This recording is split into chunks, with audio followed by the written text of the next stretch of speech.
Hola amigos. Est-ce que tu t'es déjà demandé pourquoi certains avancent à une vitesse folle dans leur business pendant que d'autres restent bloqués des années au même point? Ça, c'est la question 1 million.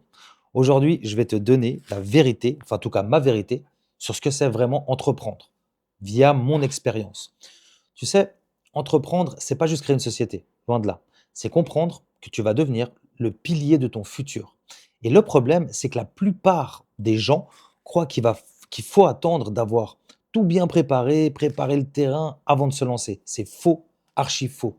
L'action vient avant la clarté. La clarté, elle arrive en marchant, pas en réfléchissant pendant 3 ans.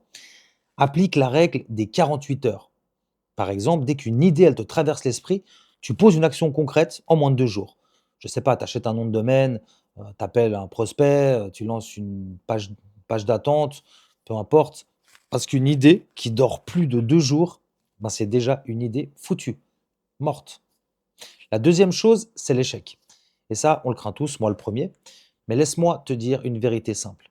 L'échec n'est pas le contraire de la réussite, mais ça fait partie du process. C'est une partie de la réussite. Chaque fois que tu échoues, tu vas payer une facture. Et cette facture, c'est le prix de l'expérience.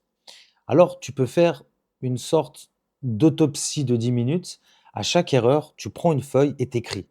Qu'est-ce que j'ai tenté? Pourquoi ça n'a pas fonctionné? Et qu'est-ce que je vais faire différemment la prochaine fois? Et voilà, en 10 minutes, tu viens de transformer ton échec en une sorte de mode d'emploi pour avancer. Le troisième point, c'est le stress. Tout le monde en parle comme d'un ennemi. Mais crois-moi, en réalité, le stress peut devenir ton meilleur ami. Dit comme ça peut paraître fou, mais regarde, une fois par mois, tu prends une journée et t'imagines que tout se barre, tout se casse la gueule. Ton site qui tombe, ton compte bancaire par exemple qui se bloque, j'en sais rien, ton plus gros client qui se barre, et écris ensuite les 3 actions que tu vas faire immédiatement pour relancer ton business. Juste ce petit exercice de crash test mental, ça va te rendre prêt à encaisser s'il y a une tempête ou une merde qui arrive. Ensuite, il y a le temps. Le temps, ça, c'est la vraie monnaie. Tu peux pas tout faire. En tout cas, pas tout seul, c'est pas possible. Chaque dimanche soir, note tout ce que tu fais dans ton business.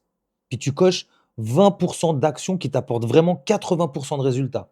Et le reste, tu élimines à la poubelle. Tu délègues ou tu automatises. Ton agenda doit ressembler à des objectifs, pas à une boîte mail. Et puis vient le cash, la monnaie. Un business ne meurt jamais d'un manque d'idées, mais il meurt d'un manque de liquidité, de flousse. Alors arrête de tout financer toi-même. Ce que tu peux faire, c'est tester une offre, vends-la, encaisse un acompte, même une précommande suffit. Voilà, parce que l'argent de tes clients, crois-moi, c'est le meilleur investisseur que tu puisses trouver. Et en tout dernier, on va parler de la vitesse. Par exemple, le marché ne va pas te récompenser, enfin, le marché ne récompense pas les plus intelligents, on va dire. Mais par contre, il récompense les plus rapides. Chaque projet que tu démarres doit produire un résultat visible en moins de 30 jours. Peut-être pas un résultat parfait, pas fini si tu veux, mais visible. Un site en ligne, une première vente, un retour client. Parce que tant que ça reste là-dedans, tant que ça reste dans ta tête, ça n'existe pas. Alors, retiens ça. On va résumer tout ça. L'action avant la clarté, l'échec qui transforme en expérience, le stress utilisé comme carburant, le temps protégé comme ta monnaie, le cash sécurisé par tes clients et la vitesse comme une arme absolue. Et c'est ça la vraie route de l'entrepreneuriat. Comprendre toutes ces facettes, toutes ces formes. C'est pas facile, pas rapide, mais c'est terriblement puissant.